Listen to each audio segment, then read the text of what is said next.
Buenas tardes, estimados participantes pertenecientes a la Cátedra o Unidad Curricular Prácticas Civiles de la carrera de Derecho.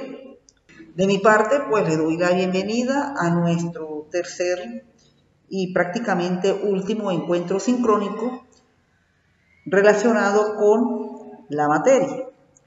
Y en la tarde de hoy, pues entramos prácticamente con los documentos judiciales, los que se presentan dentro del proceso, que corresponden prácticamente a la revisión que se le hacen a las sentencias. Ya por lo menos en los anteriores documentos, sobre todo lo que se comenzó las semanas correspondientes al segundo encuentro, pues se arranca con lo que es la demanda, los requisitos que la misma establece en el artículo 340 del Código de Procedimiento Civil, la manera como se redacta. Bueno, la gran mayoría, pues, quienes presentaron el módulo, pues, lo hicieron pues bastante bien, salvo algunas excepciones en las cuales pues siguen insistiendo con respecto a los márgenes, con respecto a la uniformidad de la letra, en la cual deben tener para presentar estos escritos. Pero en cuanto a lo que es la forma, la manera como se lleva el contenido, pues están aceptables y prácticamente son escritos que tienen que ir en sintonía con lo relacionado a las normas vigentes. Y es más, ya ustedes pues vieron en los trimestres anteriores, sobre todo en Procesal 2, cómo es que se hace la demanda. Bueno, precisamente vimos el procedimiento, los requisitos. Ahora hay que plasmar los requisitos ya en el documento procesal propiamente dicho. Igualmente se fue con la contestación y con el escrito de pruebas, que es uno de los escritos más delicados porque prácticamente la actividad probatoria es la que viene a ratificar lo que se alega tanto en la demanda como en la contestación. Está un escrito de informes que también se hace previo a la sentencia, que más que todo, como le dije a ustedes y como se lo he explicado en Procesal Civil 2, los informes vienen siendo como conclusiones finales, y decir, es como una especie de ayuda que se le da al juez en el momento en el cual él vaya a dictar la sentencia en primera instancia. Pues bien, una vez dictada la sentencia, en la cual pues se decide si da lugar o no a la pretensión, viene lo que es otro trabajo procesal, otro trabajo en la cual pues las partes, y aquí más que todo la que se siente más afectada, pues comienza a llevar a cabo una actividad procesal que va destinada, por un lado, a revisar esa sentencia y por otro lado, hacer que esa sentencia, pues, si está lesionando derechos fundamentales, derechos constitucionales, quebrantando debido proceso, quebrantando una serie de garantías procesales y sobre todo, dentro de los requisitos de la misma, no cumple con los establecidos allí, se dictó menos de lo pedido o se dictó más de lo pedido, pues para ello es donde la parte que mayormente se siente afectada tiene el mecanismo de la revisión de sentencia a través del llamado recurso de apelación en el primer momento cuando la sentencia sale de primera instancia. Y tenemos el llamado recurso de casación, que es un recurso extraordinario, en la cual se explicó que este recurso solamente se puede interponer cumpliendo con la normativa establecida a partir del 312 y siguiente del Código Civil, del Código de Procedimiento Civil, en la cual tiene que primero versar sobre asuntos civiles y mercantiles que pongan fin al juicio. Además de los asuntos civiles y mercantiles, todo lo relacionado con el estado de capacidad de las personas, contenciosos que pongan fin al juicio. Y también en algunos casos toca los laudos arbitrales. Pero lo más importante de este recurso de casación es que la cuantía tiene que partir de 15.000 unidades tributarias en adelante. Las que tengan menos de 15.000 unidades tributarias, pues no tienen recurso de casación. Entonces, este recurso de casación es un recurso extraordinario. Y por ser extraordinario, él tiene unos requisitos muy específicos. Él tiene una técnica jurídica, legislativa y ahora, basado en el nuevo proceso constitucional, para cuando se lleva a cabo la redacción de este escrito, pues este escrito cumpla con todos los requisitos, sea admitido una vez que sea formalizado y el recurso pues pueda tener dar una solución satisfactoria a quien pide esa revisión. Bien, entonces, una vez previo esta introducción de lo que son estos dos escritos, pues nos vamos ya a lo que corresponde la forma como se debe redactar ellos. Y les digo la forma como se debe redactar porque aquí es donde precisamente el trabajo lo hacemos netamente nosotros, porque ya vamos a hacer las observaciones a una decisión dictada por un juez.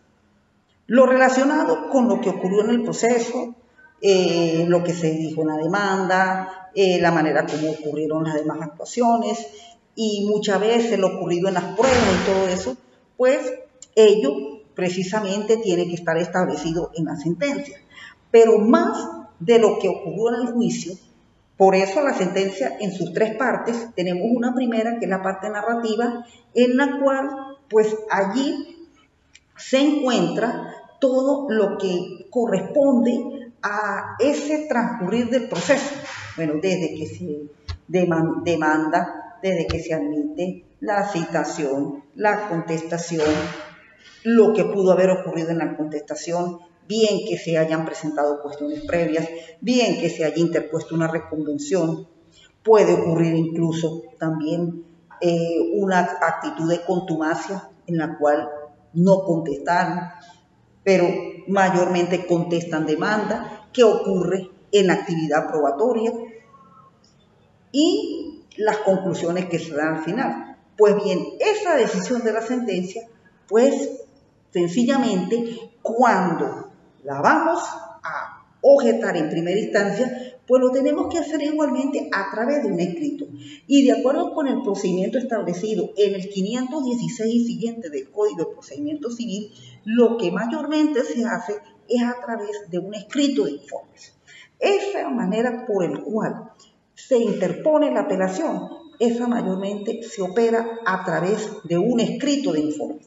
Y dentro de este escrito de informes, pues la norma no nos indica de qué manera tenemos que presentar, pero ya nosotros a este momento, pues precisamente seguimos el mismo patrón por el cual se sigue cuando se redacta la demanda o cuando se redacta la contestación. Si usted le va a hacer una observación a la sentencia, pues esa observación tiene que ser en base a lo que ocurrió con cada una de las partes de la sentencia. Y por ello tiene que tener un orden cronológico de eso. Porque cada vez que nosotros presentemos un escrito procesal dentro de cada uno de los actos que se dan en el mismo, ellos deben tener un orden cronológico. Por lo menos acá, en el escrito que tienen ustedes como modelo para el momento en que se interpongan los informes en la apelación, pues hay que seguir el mismo parámetro que se sigue cuando se escribe la demanda o cuando se escribe la contestación. Hay que seguir el mismo parámetro. Ya acá, pues, estamos nosotros ya en capacidad para por lo menos en los primeros elementos presentar en qué se basa y naturalmente seguir el procedimiento del artículo 517 y siguiente, porque muy claramente nos dice la ley. ¿Qué nos dice la ley? La ley nos dice la oportunidad de los informes en esta segunda instancia. Si no se hubiera pedido la constitución del tribunal con asociados en el término indicado en el 118, los informes de las partes se presentarán en el 20º día siguiente al recibo de autos si la sentencia fuera definitiva y en el 10º día si fuese interlocutoria. Bueno, acá la norma, pues precisamente es muy clara, en la cual nos establece, primero, previo a la presentación de los informes, hay una opción que pueden establecer las partes, en la cual que esa sentencia sea dictada a través de asociados. Si las partes optan por dictar esa sentencia de asociados, una vez que lleguen los autos al tribunal de segunda instancia, eso se hace a los 5 días.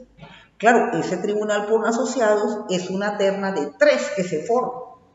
Y ellos, pues, naturalmente, con el juez contribuyen a la redacción de la sentencia. Pero para ello, pues, tienen que presentar esa terna y esa terna será aprobada para que ellos, pues, se decidan el dictamen de la sentencia. Si no se presenta por asociado, pues sencillamente lo que hacemos, como normalmente ocurre, es la presentación de los informes, porque esa terna con asociado, pues una terna en la cual genera unos honorarios. Esos honorarios pues son fijados por la terna y naturalmente pues corresponde a la parte que solicita esa terna con asociados hacer ese pago. No es obligatorio pedir esa terna, sino sencillamente se va a lo que el procedimiento indica, que son los informes. La fecha, 20º día, sentencia definitiva, 10º día, sentencia interlocutoria. Ya sabemos por teoría del proceso que la sentencia definitiva es la que pone fin en la primera instancia al juicio, que es generalmente la que dicta el juez una vez culminado todos los actos del proceso. Y las interlocutorias son aquellas que se presentan en cualquier estado del proceso para llevar a cabo la solución de algunos puntos que se presentaron y por el cual se tiene que dictar una sentencia. Bien, presentado ese escrito de informes, hay una observación que le hace las partes en un lapso de 8 días a los informes presentados por el uno, a los informes presentados por el otro, y una vez vencido ese lapso de 8 días, los 60 días, si es sentencia definitiva, 30 días, si es sentencia interlocutoria, para dictar esa sentencia en segunda instancia, que sería la apelación. Ahora, ¿cómo redactar este escrito de apelación? Bueno, hay diferentes formas de hacerlo. La ley no nos indica cómo tenemos que hacerlo, pero mi recomendación, basado en mi experiencia profesional, en la cantidad de apelaciones que he introducido dentro de mi profesión como abogado, ellas deben tener un orden cronológico. Generalmente, mi recomendación es que cuando ustedes analicen la sentencia, tienen que hacerle un orden. Primero, el juez tiene que resolver, cuando dicta la sentencia, los 3 primeros puntos del 246. La indicación del tribunal, la indicación de las partes, una narración breve, concisa de lo ocurrido en el proceso. Pues, ¿qué es lo que vamos a tocar? Vamos a tocar precisamente el punto 3, el de la síntesis breve, lacónica y concisa de lo ocurrido en el proceso, el extracto que tiene que sacar el juez de lo ocurrido. Bueno, de ahí observamos que se cumplió, si todo se hizo como debe ser y la manera como se hizo. Bueno, por ahí comenzamos. Ok. Nos vamos al requisito número 4 de la sentencia. La motivación que hace el juez al decidir. Bueno, ese es prácticamente uno de los puntos que más se toca cuando se dicta la sentencia. Entonces, más que todo, pues se debe tocar ese punto. Acá por lo menos, en este modelo, dado lo que he tenido como experiencia profesional, considero de que muchas veces los jueces, cuando dictan el dispositivo, que es declarar con o sin lugar la pretensión, ¿sobre qué se basaron para decir si está a su favor o está en contra? Entonces, una recomendación no es que lo diga la ley, algunos lo pueden tener, otros no lo pueden tener, pero mi recomendación es que tratemos de definir algunos términos básicos sobre el cual el juez a lo mejor no tocó fehacientemente y sobre el cual en esos puntos era donde la sentencia tenía que basarse. En este modelo, pues yo me dediqué mucho a lo que es lo relacionado a parte, a simulación, eso, porque cuando se inadmite una demanda y se toca el punto relacionado con la cualidad, pues ahí tenemos que irnos por lo que se llama la parte. Por eso es que cuando ustedes vieron procesal 1, insistí mucho con eso de la parte y sobre todo la cualidad de la legitimación de interés, porque eso es uno de los elementos que muchas veces en una sentencia el juez lo toca y por eso es que había que tocarse. También lo que fue la pretensión, lo que son aquellos elementos que acompañan a la pretensión, eso también pueden ser puntos que se deben ser tocados. Por lo menos aquí, claro, esto era un juicio relacionado con una colación de herencia, ante la colación de herencia, perdón, con una simulación de venta. Bueno, ¿en qué consistía la simulación de venta? ¿Sobre qué bienes basaba la simulación de venta? Más que todo era relacionado a un juicio de divorcio, donde la comunidad conyugal pareciera que no se hubiera respetado y sobre eso tocó este juicio. Bueno, entonces, precisamente, ya definiendo los términos básicos, pues ahí sí nos tenemos que ir sobre qué fue lo que el juez declaró en la cual causó la lesión a la parte y por el cual se considera que la sentencia, pues, es una sentencia injusta, es una sentencia hasta que puede estar tocando vicios de ilegalidad, vicios de inconstitucionalidad, todo eso se tiene que tocar. Y para ello, nosotros los abogados tenemos que reforzarnos sobre todo de argumentos doctrinales, argumentos jurisprudenciales y cómo no lo establecido en la normativa legal. Por eso, mi recomendación, y como ustedes lo han visto en los distintos modelos que he dado en la materia, más ese material en la cual se ha dado en la materia anteriores, sobre todo en las que me han correspondido dar, como derecho civil, como procesal civil, tanto el 1-2, la teoría del proceso y en fin, toda esta materia. Es muy importante que ahí sí nosotros empecemos a trabajar con argumentos de doctrina y de jurisprudencia de autores reconocidos en el campo jurídico venezolano. Eso sí, mi recomendación, porque cuando usted va a apelar una sentencia y va sencillamente a expresar por dónde vienen esos elementos, donde precisamente se produjo el quebrantamiento de la ley, eso lo tiene que motivar y fundamentar. Si usted está atacando la falta de motivación de la sentencia, bueno, tiene que argumentar que la motivación, cuándo se produce esa motivación y por qué el juez no actuó en base a la motivación. Todo eso lo va a ayudar muy bien. ¿Quién lo va a ayudar? Se va a ayudar es por la doctrina, se va a ayudar es con la jurisprudencia. Eso nosotros tenemos que estar al día con las decisiones que estén saliendo de las distintas salas, sala de casación civil, sala constitucional, que son más que todo en el campo civil las que uno más trabaja, porque precisamente esos son las herramientas que vamos a tener para que por lo menos el juez superior, al revisar la sentencia, conste que hubo ciertos puntos que no se tomaron en cuenta y por lo tanto, pues muchas veces esa sentencia puede causarle daños a la propia parte. Es más, tenemos en la propia Constitución, en la Constitución Nacional, artículo 49, ordinal 8, donde los jueces al dictar sentencia pueden causar daños a personas. Entonces esas sentencias tienen que ser justas, tienen que ser motivadas, tienen que seguir el camino del Estado social democrático de derecho y justicia que tenemos. No pueden ser sentencias arbitrarias y sentencias que precisamente estén lesionando los derechos de las personas.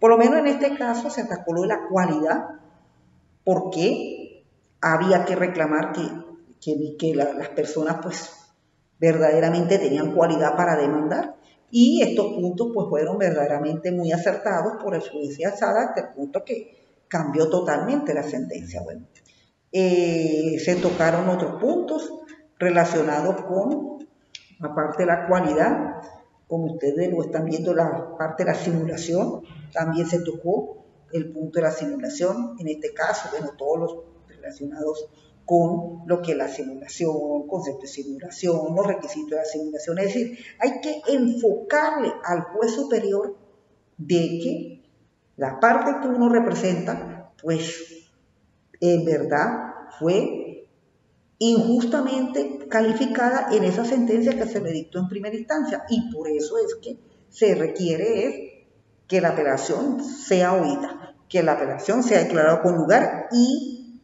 anular esa sentencia en primera instancia y dictar una nueva sentencia en la cual la solución va a ser justa y acorde a las normas en la cual se basó el juicio. Bueno, otros puntos universales, es decir, aquí nosotros ya prácticamente cuando estamos haciendo este tipo de trabajo jurídico, ya que nosotros somos técnicos, aquí ya no vamos a estar escribiendo los cuentos de la gente, ¿no? Aquí lo que vamos a estar escribiendo en estos documentos es lo que hemos aprendido en nuestra carrera. Por eso es que acá es lenguaje técnico jurídico lo que uno va a estar todo el tiempo expresando. Identificación de las partes como es. Indicación de las normas hay que indicarlas y hay que interpretar, aplicar la hermenéutica jurídica como debe ser. Las decisiones jurisprudenciales necesarias para ello, la doctrina destacada y necesaria para ello. Y es más, hay hasta escritos que se necesita incluso acogerse a derecho comparado, es decir, opiniones de autores de otros países que tienen que ver con el caso. También podemos utilizar en estos escritos el derecho comparado. Bien. Entonces acá, bueno, la simulación y en fin, todo ello. O sea, aquí por lo menos se colocó una sentencia, una jurisprudencia, que esa no falle, o sea, no puede faltar en estos escritos de informes, sobre todo cuando se ejercen los recursos de apelación. Eso no pueden fallar, porque eso es lo que va a ayudar muchas veces al juez a dar la nueva sentencia, que es lo que precisamente espera uno cuando interpone estos recursos. Bueno, todo el tema caducidad, prescripción en el juicio, también se toca otra jurisprudencia, es decir, son escritos en donde ya prácticamente nosotros demostramos nuestro profesionalismo como abogados y sobre todo pues la utilización del idioma como debe ser, la utilización de herramientas necesarias para la llevada óptima de estos escritos y sobre todo pues lograr la solución del conflicto. Son escritos extensos, no lo voy a negar. Aquí generalmente en estos informes pues se lleva un trabajo bastante arduo, pero puede ser bastante satisfactorio. Yo por lo menos procuro ser lo más concisa, precisa, pero sobre todo fundamentar todo, tanto en la norma legal, en la norma constitucional, la doctrina no la podemos obviar.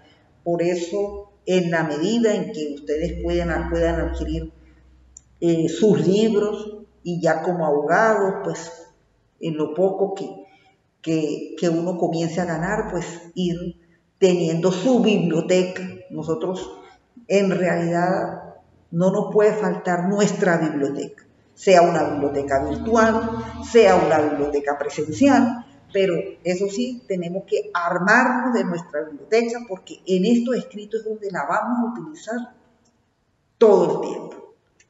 Y bien, ahí precisamente, sí, en este escrito, pues se logró la apelación cambiar la decisión de la sentencia y prácticamente pues hubo un resultado óptimo. Esto se lleva, la apelación es un procedimiento corto. En realidad, por mucho, puede durar 3-4 meses, llevando los tiempos porque se admite 20º día, 8 días, es decir, de ahí por lo menos se nos va prácticamente mes y medio, y luego pues los 60 días para decidir. Es decir, ahí en realidad por mucho, pongámosle, bueno, 6 meses, pongámosle mucho que se vaya una apelación. En eso, en realidad, pues no es el momento tan largo. Y por último, pues el recurso extraordinario de casación. Y le digo extraordinario porque este es un recurso en la cual para interponerse pues sí tiene unos requisitos más específicos que la apelación. La apelación generalmente se interpone en todo momento, sea en tribunal de municipio, sea en tribunal de primera instancia, porque la apelación no tiene cuantía, la casación sí. La casación, de acuerdo a la ley del Tribunal Supremo de Justicia, anteriormente, bueno, lo establecía el Código Civil, pero las cuantías que están ahí en el Código Civil no son las que se utilizan las que aparecen en la ley del Tribunal Supremo de Justicia. Establece que a partir de las 15.001 unidades tributarias es cuando se interpone el recurso de casación. El recurso de casación sí tiene una técnica desde el punto de vista legislativa, desde el punto de vista constitucional, desde el punto de vista jurisprudencial y sobre todo desde el punto de vista de la revisión de la sentencia que cumpla los parámetros establecidos en la ley. Es decir, aquí no solamente es revisar la sentencia de primera instancia, sino la sentencia de segunda instancia. O sea, es un trabajo mucho más técnico, mucho más profesional que el trabajo de la apelación. Si ya en la apelación tiene uno que tener unas buenas fuentes doctrinarias, jurisprudenciales, legales, constitucionales e incluso hasta la técnica de redacción, la casación sí es más exigente todavía. Y la casación sí tiene 4 numerales en el 317 del Código de Procedimiento Civil. ¿Cómo es que se hace ese recurso? Porque es un recurso extraordinario, es un recurso especialísimo y allí en realidad pues prácticamente no lo hace cualquiera. Primero que se hace en la capital de la República. Eso no se hace en los tribunales superiores. Eso se hace en la capital de la República, Tribunal Supremo de Justicia, Sala de Casación Civil, donde allá es sustanciado, es revisado por un equipo de abogados, es uno por lo general las relaciones son mucho más exigentes y es más, es una decisión dictada por 5 magistrados, 5 en este caso, que son los que conforman la sala, en la cual uno es el que la elabora, pero él tiene que tener el voto de los demás magistrados para que la sentencia sea aceptable, es decir, la sentencia sea legal. Eso no es una sentencia que la hace uno solo. Claro, la sentencia la hace uno solo, pero él tiene que tener el voto de los otros magistrados. Bien, la normativa de la casación, pues comienza en el 312 primero, ¿cómo se admite? Bueno, hay 4 maneras para admitir este recurso de casación. Asuntos civiles y mercantiles, contra la sentencia de última instancia que pongan fin a los juicios civiles e infantiles y cuyo interés principal exceda, en este caso, las 15.001 unidades tributarias. Asuntos de jurisdicción especial y sobre el estado y capacidad de las personas, igualmente, contra la sentencia de última instancia que pongan fin al juicio, especiales, en la cual cuyo interés principal exceda lo mismo, 15.000 unidades tributarias como el anterior. Autos en etapa de ejecución de sentencia. Eso sí sería ya en los momentos de la ejecución de sentencia porque ponen fin al juicio. Y los laudos arbitrales. Ok. La procedencia. El recurso de casación para proceder se basa en 2 aspectos. Primero, cuando el proceso haya quebrantado u omitido formas sustanciales de los actos que menoscaben el derecho a la defensa, o cuando las sentencias no se hubieran cumplido los requisitos del artículo 243. Es decir, que haya fallado uno de los 6 requisitos del 243. O cuando adoleciera de los beneficios enumerados en el 244. Siempre que contra dichos quebrantamientos u omisiones haya agotado todos los recursos o que la omisión o el quebrantamiento de lesiones sea el orden público. Ese es el primer caso. Aquí más que todo se conoce este primer caso como los quebrantamientos de requisito de forma. Forma en el proceso, forma en los requisitos de la sentencia, que a lo mejor haya incurrido en uno de los puntos del 244, que por lo menos se hayan omitido actuaciones esenciales, es decir, lo que ocurrió, es decir, cuando se quebranta, muy sencillamente, uno de los actos procesales que se requiere para llevar a cabo el proceso. Ese es el primer caso.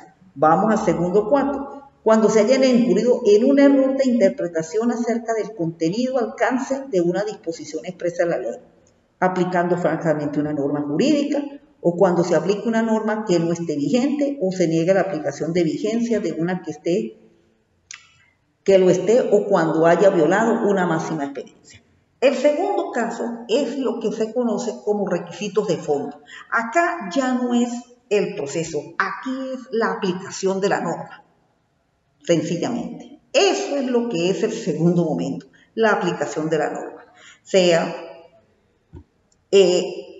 aplicación erróneamente, la interpretación falsa, la máxima experiencia no se llevaron a cabo, es decir, que la norma no fue aplicada dentro de su sentido hermenéutico preciso. Ese es el segundo momento. Bien, ¿eso dónde lo vamos a indicar? Precisamente en el escrito de formalización. Y aquí pues les traigo un modelo de ese escrito de formalización. Entonces, más adelante lo vamos a hacer. Bueno, este procedimiento se lleva a cabo de la siguiente manera. Cuando se interpone el recurso de casación, él se anuncia en el tribunal que dictó la sentencia en segunda instancia.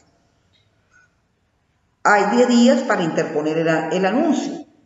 Dentro de esos 10 días interpone el anuncio. Al día siguiente, el juez de segunda instancia oye el anuncio y una vez que oye el anuncio cumpliendo los requisitos del 312, se prepara el expediente para ser enviado a el Tribunal Supremo de Justicia. Allí, una vez que se admite, de acuerdo a la zona del país en que venga, porque en la sala de casación civil se reciben todos los recursos de casación que hayan en los tribunales de segunda instancia de la República Bolivariana de Venezuela. Entonces, de acuerdo a la región o al estado de donde venga, pues hay 40 días más el término de instancia que se le da a la formalización. En el caso de nuestro estado Táchira, la formalización de los 40 días se le suman 8 días más por el término de la instancia que hay de San Cristóbal a la ciudad de Caracas, porque los tribunales de segunda instancia pues se encuentran todos en la ciudad de San Cristóbal. En nuestro caso igualmente, si es en el estado Zulia, si es en el estado Mérida, si es en el estado Barinas, si es en el estado Sucre, si es en el estado Apure, es decir, ellos tienen su término de instancia. Ok. Cuando se hace la formalización, que generalmente es el escrito que hace el que interpuso el recurso, pues ese recurso tiene que cumplirlo de acuerdo con lo establecido en el artículo 317 del Código de Procedimiento Civil. Ese escrito de formalización se interpone 40 días más el término de instancia. Una vez que finalizan los 40 días más el término de instancia, la contraparte, es decir, la otra parte, tiene 20 días para contestar el escrito de formalización. Y existen dos momentos en donde las partes, tanto el que formalizó el recurso como el que contestó, llevan a cabo una actividad de réplica y contrarréplica, es decir, como unas observaciones que se le hace al escrito de formalización y al escrito de contestación a la formalización. Eso se hace en el lapso de 10 días. Una vez cumplidos estos lapsos de réplica y contrarréplica, viene a los 60 días la decisión del recurso. Pero ¿qué es lo que nos vamos a concentrar? Es en la formalización, que es precisamente lo que hace el que interpuso el recurso. Ellos se encuentran en el artículo 317 del Código de Procedimiento Civil. Bueno, y acá pues tenemos ese precisamente el escrito de formalización. Primero, la decisión o decisiones contra las cuales se recurre. Bueno, primero, la presentación. Seguimos con ese esquema que ya de la demanda lo tenemos. Uno para ir al TCJ tiene que tener un número. Anteriormente, bueno, antes de la decisión y lo que vendrá con la reforma del Código de Procedimiento Civil, tenía 5 años para poder ir al TCJ. Ahora no va a ser necesario, pero en el momento en que uno se inscribe al TCJ, sí uno le asignan un número para ejercer en la sala de casación civil de la misma. Bueno, entonces, nos vamos primero de la decisión contra la cual se recurre. Bueno, la sentencia del juzgado tal de segunda instancia en lo civil y mercantil, tránsito y bancario, en este caso circunscripción del estado Táchira, para quienes están en Mérida, circunscripción judicial del estado Mérida, para quienes están en Barinas, circunscripción judicial del estado Barinas, bueno, de donde venga esa sentencia de segunda instancia. Bien. Segundo, quebrantamiento o omisiones a que se refiere el ordinal 1 del 313. Bueno, denuncia por haber incurrido alguno de los casos del ordinal 2 del 313 y normas jurídicas debido a aplicar. Bueno, desarrollo del punto 2. Bien, ahí tenemos indicar qué ocurrió en el proceso, por qué hubo quebrantamiento en el proceso. Bueno, siempre uno toca el tema de la tutela, el tema del debido proceso, el tema de la justicia, bueno, todo lo que tiene que ver con la legalidad, la constitucionalidad, bueno, los requisitos de la sentencia, porque no fue motivada, porque fue esto, porque fue esto, porque fue esto. Para esto uno tiene que utilizar mucho argumento doctrinario, argumento jurisprudencial, meter todas las jurisprudencias, sentencias que tengan relación con este punto, etcétera. Por eso es que ustedes en los escritos de formalización y en el momento en el cual se admite este escrito de formalización, ya de una vez le sacan decisiones para admitir el escrito, decisiones para el mismo recurso y así sucesivamente. Bueno, y todo lo que uno tiene que escribir, porque uno todo esto tiene que verdaderamente escribirlo de esa manera. Por eso es que este modelo, pues espero que para le ayude a tener mucha luz, porque de verdad que es un escrito bastante trabajoso, hay que trabajar bastante lo que es este recurso de casación. Bueno, punto número 3, las normas. Bueno, acá sí tiene que ser uno como más estricto todavía, porque es donde hubo esa falsa aplicación de la norma, esa errónea interpretación de la norma, contradijo principios jurisprudenciales, principios constitucionales, el debido proceso. En cuanto a la prueba, la norma no cumplió con lo establecido, bueno, de acuerdo a cómo se llevó a cabo la forma de evacuación de las pruebas, la forma en la cual se dicta esa sentencia. Aquí, por lo menos, naturalmente, lo relacionado con la misma tema en este caso, pues sería un tema de la nulidad, sobre todo con referente a la acción que se trató de buscar en ese punto. Bueno, aquí ustedes tienen que, en toda, tanto el punto 2 como el punto 3, eso hay que fundamentar mucho con jurisprudencia. Y la sala, tanto casación civil como constitucional, dan mucho material sobre eso. Bueno, y el punto 4, bueno, en lo conducente a del 317, las siguientes instituciones. Bueno, otro punto en la cual se tuvieron que aplicar. Bien, entonces, al igual que como ocurrió en la casación, en la apelación, estos son verdaderamente escritos de demasiada técnica jurídica. Yo por lo menos, y ya con esto pues terminó la clase y me despido, acá tenemos que leer demasiado, leer mucho, investigar, formar nuestra biblioteca, porque todos estos escritos prácticamente se basan en el material legal, jurídico, jurisprudencial, doctrinario y hasta de derecho comparado que uno tenga. Por eso, en cualquier momento, aunque ahorita pues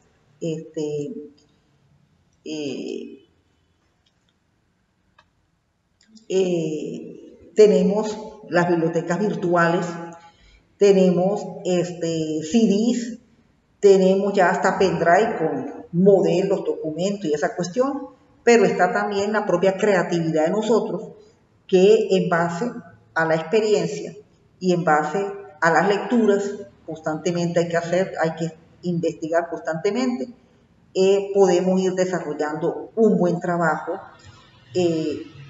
procesal. Y eso es lo importante. Bien, bueno, de mi parte, entonces le doy las gracias por la atención que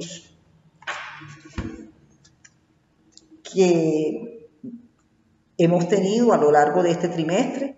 Ya lo que queda es la última evaluación, que corresponde precisamente a estos dos escritos, tanto el recurso de apelación como el recurso extraordinario de casación, y donde pues prácticamente ya ustedes se llevarían, como se dice, las primeras herramientas de trabajo para en el momento en el cual pues ya les corresponda hacer su primera demanda, su primera contestación, pues por lo menos lo lleven de una manera clara y precisa. De mi parte, pues estoy muy complacida por la atención brindada, la participación que han tenido, porque sí, han estado muy consecuentes con las evaluaciones, y bueno, pues esperamos que en el camino, ya como abogados, pues nos encontremos en nuestro hábitat, que son precisamente las oficinas del registro mercantil, registro civil, registro público, y como no los tribunales, que es, como se dice, nuestro sitio de trabajo. Además, bueno, de la oficina donde uno pues por lo general atiende los casos. Bueno, de mi parte, muchísimas gracias por la atención y De mi parte, pues, estaré a la disposición cuando requieran de alguna ayuda. Muy buenas tardes y nos veremos en otra oportunidad. Hasta luego.